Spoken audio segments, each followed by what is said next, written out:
Baggage handling is complete and the aircraft is clear, sir. Hello everyone, welcome. My name is FLIGHTSIM. Welcome to another P3D Spotlight review.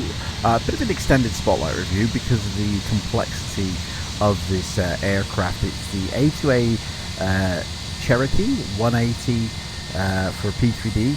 P3D versions 1 to 5. And there is also a version, I believe, available for FSX. I'm in version 5. We're going to be having a look at it. We're going to sort of look at the exterior, the interior, show the features off, go for a quick flight, land it, and then that will be it. And I want to say, disclaimer first, there's two versions, well there's three versions of this available on the sim market. The link is down in the description box below. There is a standalone P3D Academic and a standalone P3D Professional. The only difference between these two planes is that one is for the academic license, one is for the professional license, and this academic version has a special discounted price for students and educators in an effort to help bring fresh talent back into the aviation community. Now there is a third package available, and that is a bundle package with the FSX one as well as the prepared version. So if you do have FSX as well, you can get that at a slightly higher price and have two planes and two simulators. It is from A2A Simulations, of course, and they are pretty much, I would say, the best makers of general aviation and military aircraft in P3D. This is a flying machine, which I suppose you could call this the Goldilocks airplane. Why do we say that? Because it's not too big and it's not too small. It's not too complex, but it's not that simple either. This is the you know what? I always keep saying Cherokee. The Piper Cherokee 180 is the little flaxen-haired girl so famously declared just right. Why is it just right? Well, like I said, it's not too complex and it's not too easy. It comes with a lot of features, and we're going to go through them one by one right now. So first off, obviously, you know, you have your panel state here, where you can control lock, you can turn it on and off, you can open the door, you can have a cold and dark setup, you can have a auto cold and dark on or off, an auto start. You can even select your lights here, your autopilots, and quite a few things here. And with also any A2A plane, you also get the fuel and payload manager. It doesn't use the default P3D stuff. So we're going to fill this fuel full of fuel. I'm not going to fly it full of fuel, but you know, it manages the weight as well, and you can even put passengers in. So we're going to fill this plane full of passengers, to be honest. Let's see here, there we go. 4 passengers in total, so all the weight here has been calibrated, and you can change the units to metric or imperial. As well as that, you also get, of course, your navigational display. So if you're flying VOR and you want to find out which way to go, you've got all this here to help you with. It comes also with a quick radio control. It also comes with a maintenance hangar. Now this is the brilliance of A2A, in that it really does feel like a living, breathing plane, because with the maintenance hangar, you have to look after your plane just as much as you fly the plane. It really is a complete package. So you have a complete overhaul, which you just click that and everything is fixed in one. You can click various aspects and just sort of, you know, either remove them or add them at will. You can change the steering wheel, nose wheel. You can change that. There's quite a bit that you can do here for configurations. As well as that, you can also inflate your tires or change the treads on them. You can change the battery type. You can do quite a lot. This is basically your ground crew maintenance hanger. And as well as that, you can actually open this up, and you can actually change like your oil if you want. So we'll have an oil change for sure. We'll use that oil there. Okay, that's an oil change. You can change your spark plugs if you want to. Change them, and we'll use the fine wire ones. Now obviously everything here is again clickable. You can fix individual components, but obviously if you click complete overhaul, everything gets fixed anyway. As well as the maintenance hanger, you also have a pre-flight inspection. So what I'm going to do is, first off, and this is just for visual really, I'm going to call for fuel. Obviously I've just fueled it up really, but just for visual sakes, whilst we go through with this. Now this is a pre-flight inspection, something you do before every flight, something a real pilot does as well before every flight, which is do the visual walk around. Now you don't have to literally turn your camera like this around. First off, what you need to do is jump in the flight deck here, and we have the yoke here. You can turn it on or off. Now, yeah, give me 100% fuel, mate. Thank you very much. First things first is we have to actually turn the battery on. So I'm just going to get rid of that so I can see what I'm doing here. So turn the battery on, and we need to retract all the... It's all pretty much here. So master switch on, fuel quantity, check them. Yes, we're full of fuel. Turn the master switch off and the ignition off. And then extend your flaps, which are mechanically driven, not electrically driven, so you don't actually need to have this on. Now, one thing you do want to do is put your battery on and put your pitot on because of the walk around. So let's do the walk around. So first things first is you need to check your right wing for security and condition. So press and hold that, and when it toggles, you know that's okay. And then you put a picture here, and then you'll get a picture of all the nuts and bolts holding that that flap on. Now these pictures will change depending on the deterioration or the wear and tear of the aircraft. So if these are really rusty and old, it's time for an overhaul. The right wing here, we want to make sure all this is looking good, which it is. It's just had an overhaul, so everything should work. We want to disconnect the tie downs on the right wing. We want to remove the chocks on the right wing. And we want to have a quick fuel tank drain and inspect the fuel, making sure that there's no water in here or there's no bits in here, there's no contamination basically, which you will visually see if there is. The right wing, we want to check for the quantity of it, and as you can see, it's full. If it was half full, this would show as half, or if it was a quarter, you'd see that as well. The nose here, we want to make sure the oil we just changed it so it is good, and the nose, we want to make sure that the tires are properly inflated and in good condition, and the strut here extension is also in good condition, which it is. We want to check for damage and security on the nose. Sometimes you might find that the maintenance crew have left their rags inside here, so if that is the case, where you do see like a rag here, you just push this and it will remove that rag. Again, we want to drain the tank in the nose and inspect the fuel there. That's good and clean.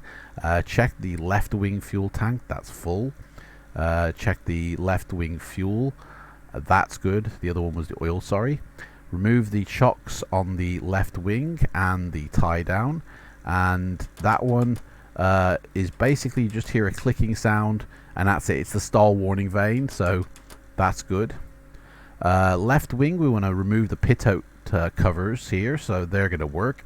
Press and hold this. Now when this goes red, it means the pitot is warm, it's warmed up, and that's why we turned it on. If we didn't turn it on and you did this, it would be blue, which means it's cold. So you can actually feel to see if these are hot or cold.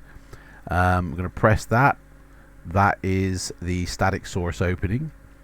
And left wing, going to check that for visual wear and tear. It's good.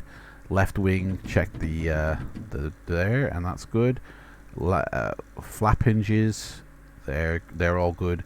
The tail, disconnect the tail, check visually for the rivets. None of them are popped off, they're all good. Check that, that looks good, the bolt that secures it in, and then of course check that. And the fuselage, we want to make sure we lock up the cargo door.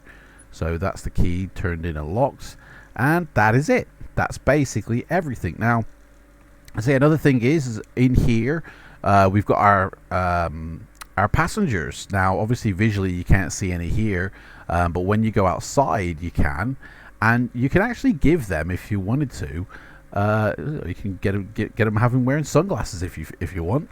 So we'll put sunglasses on. There we go. He's wearing sunglasses.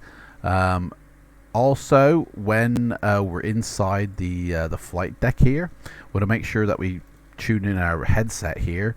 If this is actually sort of just the cable running out with these two things missing, it means you've actually got an audio problem, and you won't actually hear any ATC. Honestly, it's like a living, breathing plane. It really is great. So let's just have a look at the exterior model real quick. The modeling is for version 4 P3D. It was created back in version 4. Well, it was created back in FSX, really, I think.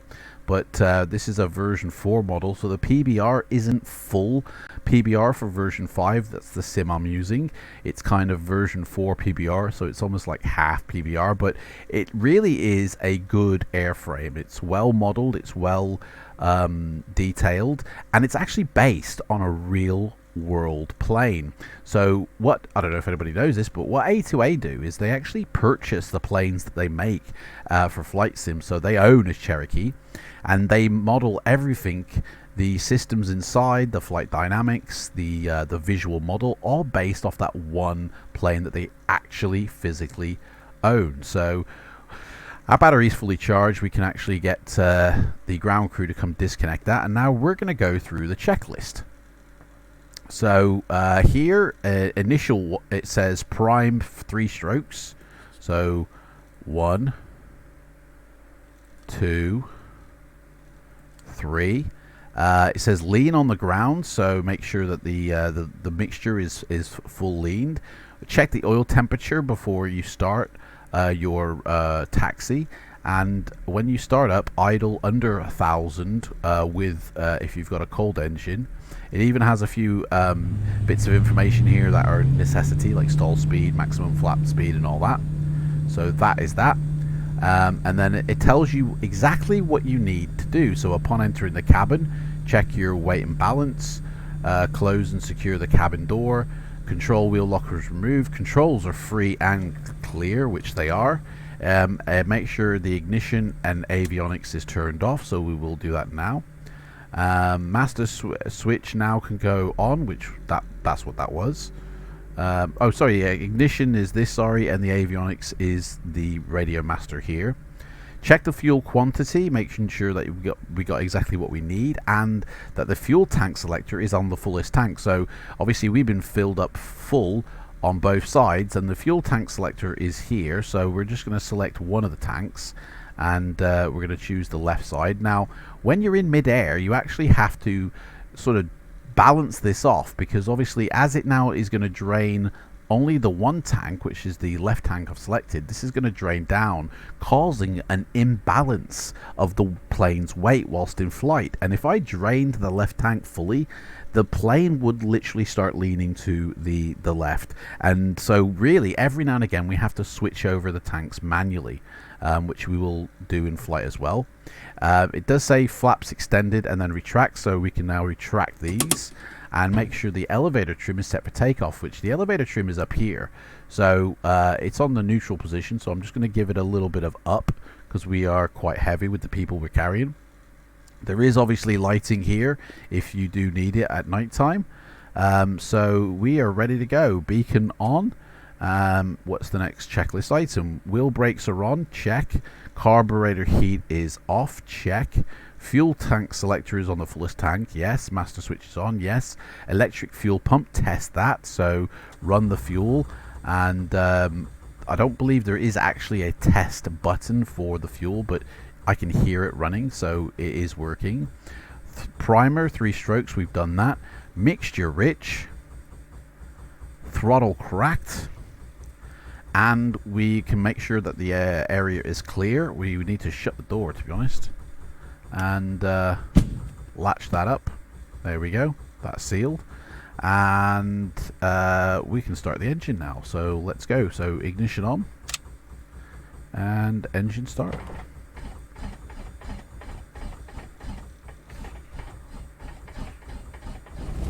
And she starts for first time. Beautiful. So 1000 RPM. Yes, we can put the strobe lights on now because we've got our engine running. Q and H, we're going to set that for where we are. It says here check the oil pressure. So oil pressure down here is in the green and rising, I guess. Yes, a little bit. Obviously you don't want it in the yellow at all. The ammeter, check, it's a positive indication, which I'm not actually sure what the ammeter is, to be honest, but I'm going to hope it's a positive indication. Navigational lights as required, so we've got our beacon light on. There's also a brightness button here, so if your flight deck is a little bit you know, dark, you can actually have a dim, an off, or a bright mode. So I'm just going to put it to dim. What else we got? Altimeter set, check. Heading set, I don't know what runway we're at. We're at Queenstown in New Zealand, but I don't know the runway, so we'll leave that for now. Radio master now can come on, and this thing has choices here. So if we bring up the other menu, you've got a GNS 400, which is what I've got in here by default. You can also choose to have no GPS whatsoever and fly it old school, or you can have a GPS map 295, which is the sort of add-on stick in here, like a taxi driver. It's kind of pretty much the same functionality as the one that would be here, which like that. I don't have a preference for this or for that one, but we'll just leave that one in. Obviously it's got full radio stack, it's got transponder, it's got the ADF and nav 1, nav 2, so it is really a fully capable plane. Now as you can see here, the windows are getting a little bit whiter. We've sealed the plane up. Well, we haven't sealed it, it's not pressurized, but we've shut the door, and because there's 4 people in here, the windows are starting to steam up. So I'm just going to open the window here and let some air out, and you'll notice now that this whiteness will start to disappear. So this is the beauty of A2A. It literally is a living, breathing plane that has a soul and that you have to take care of, and if you don't, it ain't gonna work. You're gonna have problems mid-flight, just like in the real thing, and you've really got to take care of it. And also, it gives you a lot of information here in the pilot notes. So the outside air temperature is 9 degrees, and if I look on my active sky conditions for this airplane, for this airport, sorry, it is actually 9 degrees. It tells you a lot about the power settings and what to do, and landing speeds and cruise speeds. So the next checklist item is the ground check. We need to throttle up to 2000 RPM, so we'll do that. And then you need to check the mags. So there's 2 mags here, left and right, and when we select between the 2, we're going to get an RPM drop, which we should get. So there, I just saw that drop. Do it again, and it has still stopped, and we put it back up and it rises back up again. So they're all good. It says carburetor here, check for RPM drop as well. So if we turn that on, that should also get a RPM drop, which it is slightly. Pull it out. Yep, I can see it now. 9 degrees, we don't actually need the carburetor heater on. That's actually fine. That's good. Engines are all checked, they're good to go, so we'll just lower that back down to 1500 now. We're ready for takeoff, so let's go really. The runway is over here. We're just going to do a quick fly around circuit and then land the plane again, and then that will be it. So we are off. Are you ready, ladies and gentlemen? Here we go. Pilot prestige at the controls. Your life is in my hands. Say goodbye. I like to keep the checklist up here until I'm sort of up in the air, but you can obviously get rid of it if you know what to do. That's not a taxiway, so I guess we have to go down here. Now obviously wind direction at the airport we're at is blowing 188 So I'm not going to really concern myself with what runway I'm supposed to take off on because of the wind, but we will set for flaps. So we'll put 2. And whoa, we're going a little bit fast here. This isn't a drag race. Let's slow this sucker down. And now, if you mishandle this plane, you will find that you have problems. This is not a plane that you mishandle. This is, you need to fly this just like the real thing. I think we need to do a turnaround. I think the runway length is a little bit, we're at the bottom end of it. Now, in all honesty, we probably could take off with that length of runway, but I'm just going to turn this sucker around. So, takeoff checklist, seatbelts, doors, they're all secure, check. Flight controls are free, check. Elevator trim has been set, mixture is rich, check. Carburetor heater is off, we're on the fullest tank. The electric fuel pump is on, check. Engine gauges are all reading normal, check. And the wing flaps as desired. So we are ready for takeoff. So I'm just going to move this to the side here, and we's going to get going. Rack and roll. Here we go. Full flap, full engine. So the takeoff on this is between sort of 65 to 75, and then your climb speed, full throttle, is 75 or 74 to 90. So 70, 80, and we should be good for flight. So we're in the air. Beautiful. It's going up. Wait for it to rise a little bit more to 100, and we can put our flaps up, and we are done. Climbing up, flaps retracted, check, throttle is fully open, mixture is rich until 5,000 feet, and then we're going to start leaning for the maximum RPM. So as we climb higher, you'll notice that the RPM will start to drop down. Fuel pump will come off at that point when we sort of lean out, and that's it. Now it says here that the maximum climb speed, or the optimal, is 75 to 90 miles an hour. So if you find that you're going fast, you know, then sort of bring your nose sort of up a little bit to slow the plane down. So that's about right. And we are flying good. So we're going at about 1,000 feet per minute, climbing high. This thing does have a full autopilot, and I will sort of go through that with you. It's pretty easy, but it's pretty basic. It's not really an autopilot, more of a pilot assistance, I'd say.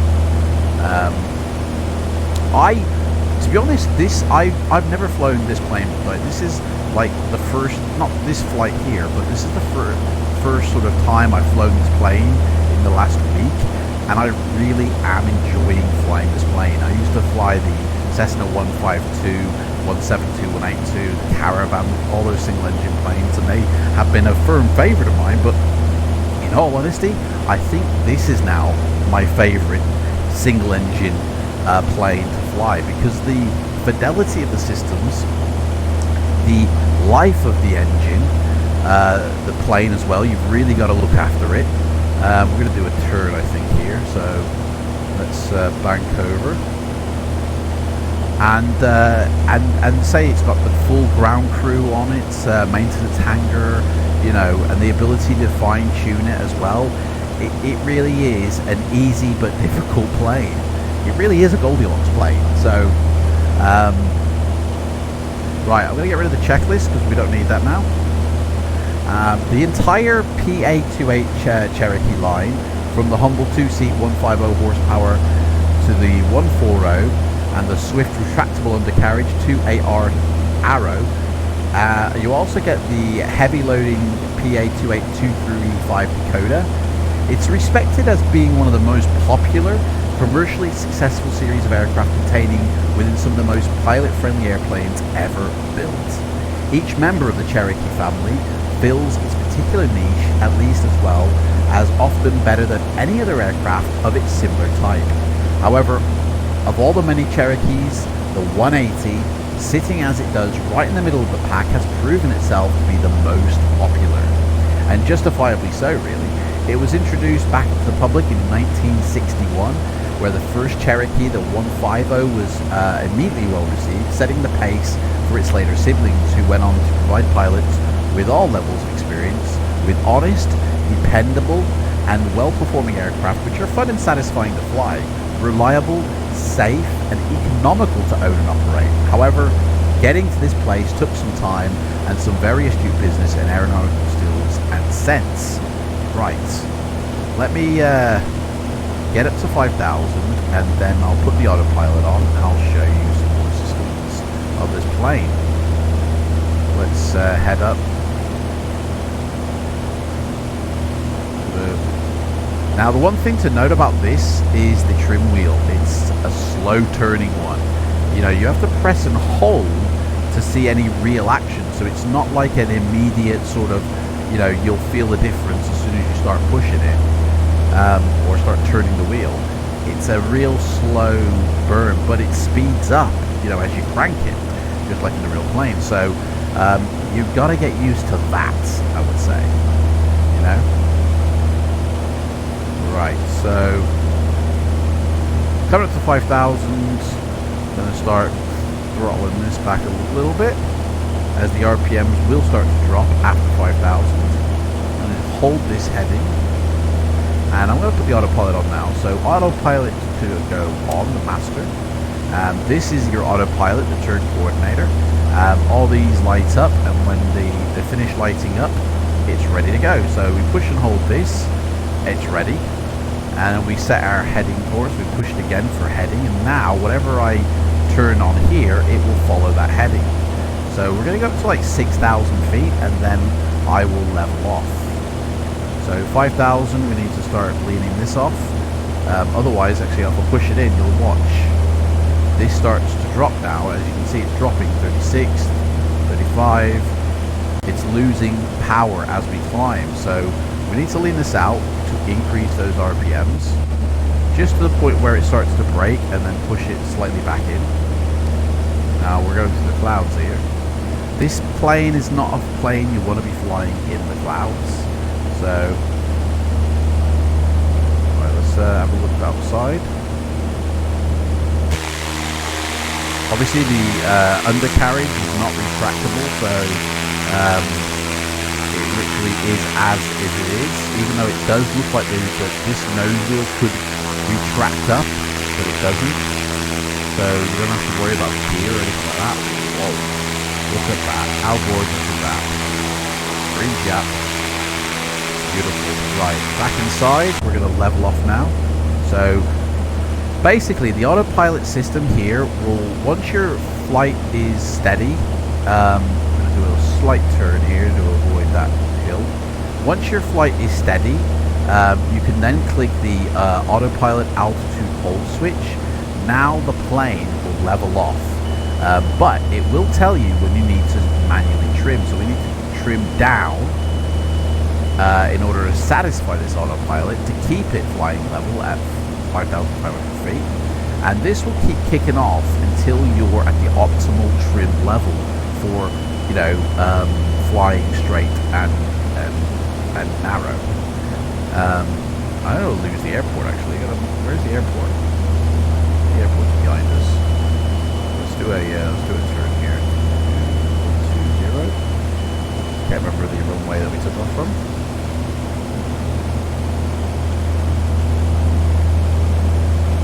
And as you can see, if you nip outside, you can see everybody inside that joint, and everyone's got sunglasses on. They're all having fun. It's a scenic tour. The airport we took off from, I believe, is down here, so we will need to, yep, try and make our way over there. So we shall do that now. There's the airport, so let's do another turn. 2030, so I still need to trim down, but obviously when you're doing a turn, the plane does naturally dip or rise depending on your turn. So I tend to sort of ignore the pitch up and down while I'm turning. And of course you've got to keep an eye on your, actually now that we're straight and level, we'll knock off the fuel pump as well. The fuel tanks, you've really got to watch these. I tend to, every notch, then flick it over to keep it level. And it's recommended by real pilots that you put the fuel pump on when you switch the tanks, because just in case the suction is lost in one of the tanks, you've got your fuel pump on as a backup to keep pumping fuel to the engine from the other tank, if, as I say, if it fails. So we're going to close this up now because it's getting a bit cold in the cabin. So checklist for cruise says power is 2200 to 2600, so that's fine. Climb speed, elevator trim, you want to constantly adjust like it's telling you to do. It says manually lean by ear, so we did that. And lean into rough and then richen it back up again, which we did. And we are ready for our descent. So the airport, I think we're heading to, is somewhere. I think we're flying over it actually right now. Let me there it is. So runway heading, what was that? 05, so 01 is 23. So if we turn to heading 5, we should be on our downwind. So 050 for a downwind. And then what I'll do is when we descend, I'll just manually take it down. Obviously watching the mountains, we don't want to crash. We're going to head up to this mountain here, turn back and come back into land. Beautiful day today for a spot of GA flying in Queenstown. Clouds aren't too heavy, so we've got good visibility. It's kicking off to go down, so we'll just trim down. And as you can see, it doesn't turn that fast, so you gotta keep your eye on that. This is really a true propeller simulation. You know,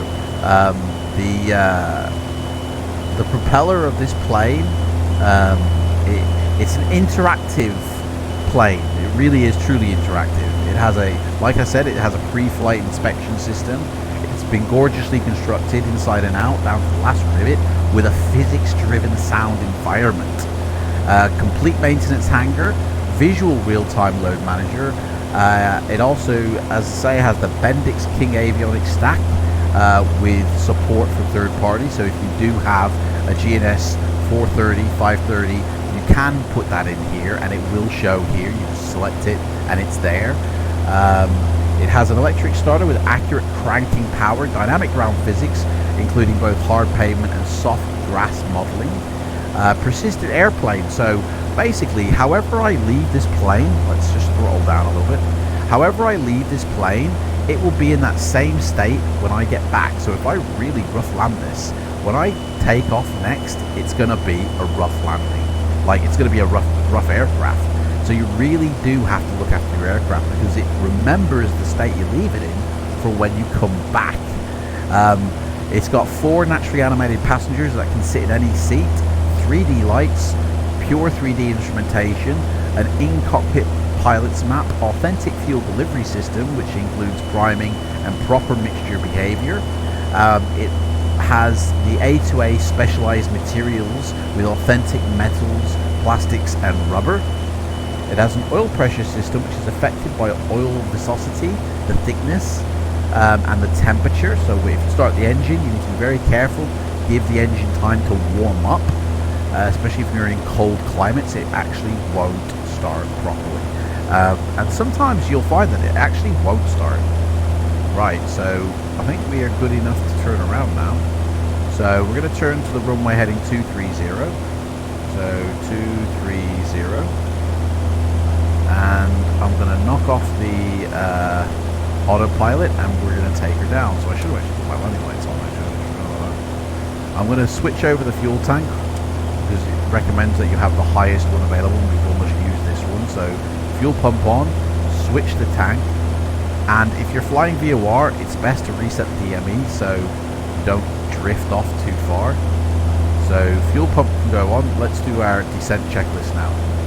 So power mixture rich, fuel pump on and select the fuel's highest tank. So we're going to knock off the autopilot. I'm in control. We're going down and I'm mixture riching. And we will be bringing in some flaps. Now this plane doesn't really require flaps to land or take off. but for stability on approach, it is recommended that you do. There's the airport and the site, the runway. We need to do a full turn.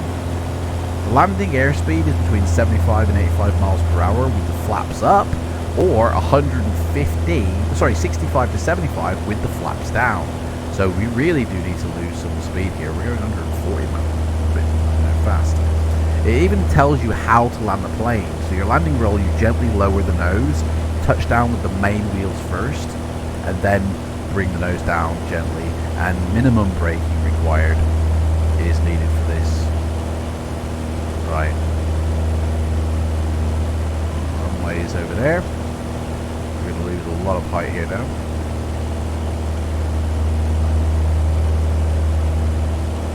Power is coming down. I'm going to put out a first stage to slow me down a little bit more. Obviously my descent is a little bit steep. Don't need the checklist anymore. We're going to bring her in and land her, and that will basically be it for the flight. The handling of this plane is very different if you're used to a Cessna, I must say. I'm used to a Cessna, and I find that this takes a little bit getting used to. You know, it's a bit of a rough ride, this one. But it really is gorgeous to fly and really fun to fly.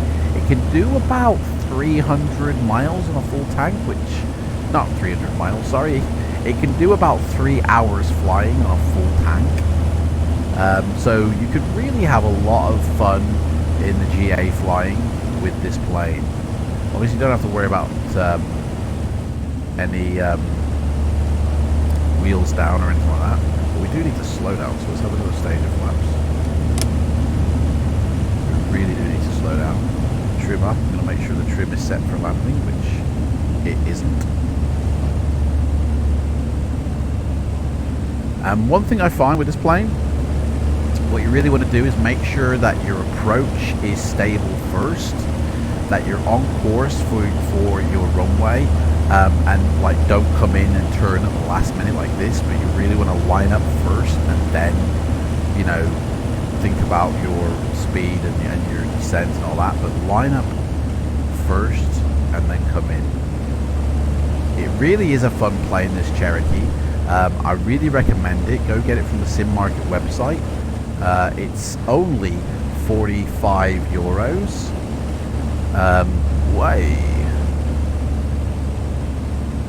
This is a steep approach, so retard that, full flaps, and that should slow me right down.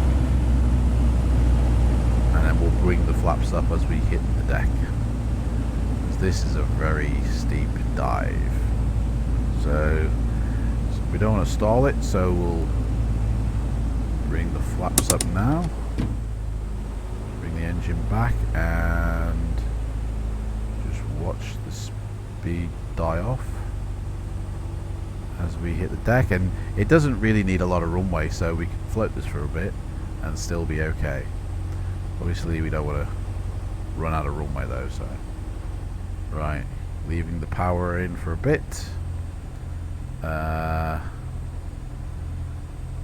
And that'll do.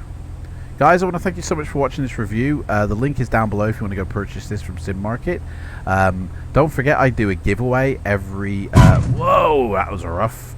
That will break the... yeah, ooh, we're bouncing. Oh, we're floating. We're floating. She needs to come down. Land. There we go, we're down. We're down, bit of braking, and we can peel off here. Don't forget I do a giveaway every month. 50 euros of Sim Market vouchers can be yours. All you have to do to enter the giveaway is be a subscriber to my YouTube channel, leave a comment down below in any one of my P3D videos. Landing lights off. And I announce the winner the last Friday of every single month when I do a live vlog. Thank you so much for watching this, guys, and I'll see you in the next one. Take care. Bye-bye.